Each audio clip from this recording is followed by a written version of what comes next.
Did you know right now millions of strands of DNA are stored in government facilities all over the country? If you were born in the state of Washington and you're under 21, your DNA has been stored. In a months-long investigation on KOIN 6, our Eileen Park has been looking into what the government is doing with the DNA. Her discovery might surprise you. Eileen. Dan and Jennifer, you're probably thinking or wondering how the government even got a hold of your DNA.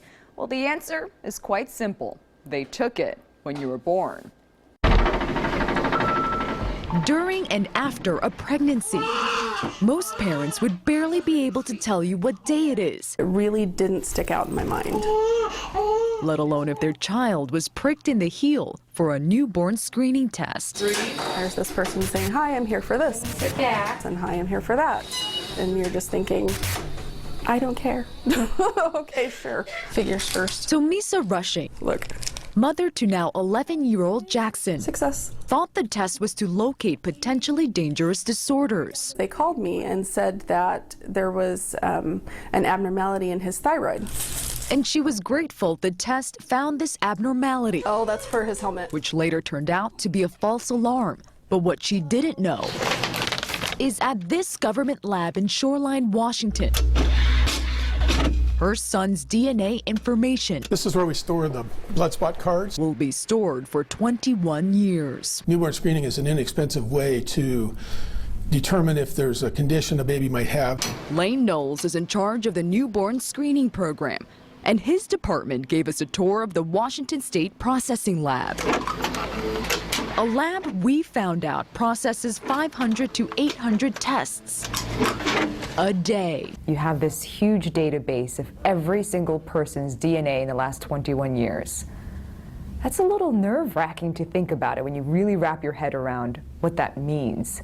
We don't make this available to anyone, and the state doesn't do DNA testing per se. But I learned the state will occasionally release the data, otherwise known as dried blood spots, to institutions. Institutions like the University of Washington or the CDC for their own research. This is my child and not a science project. How do you feel about the state holding on to these dried blood spots for 21 years and then destroying it? I was actually a little shocked about that.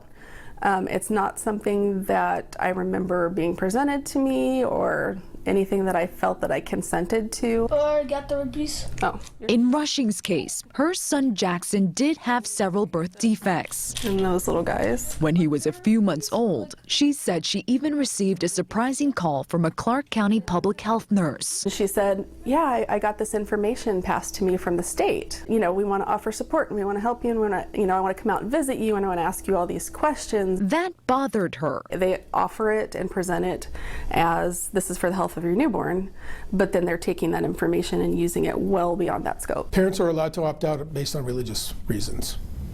Only based on religious reasons. That's right. And that's the state law. That's state law. Which means the majority cannot opt out. The screening is mandatory. In Oregon, I found out that they hold a newborn screening test for 1 year, then destroys it. They say they don't give it out to third parties. But in California, they hold it indefinitely, occasionally releasing it to research institutions. Are there any security risks with these dried blood spots being stored for 21 years? I don't think so. I can't think of anything that would be of a risk.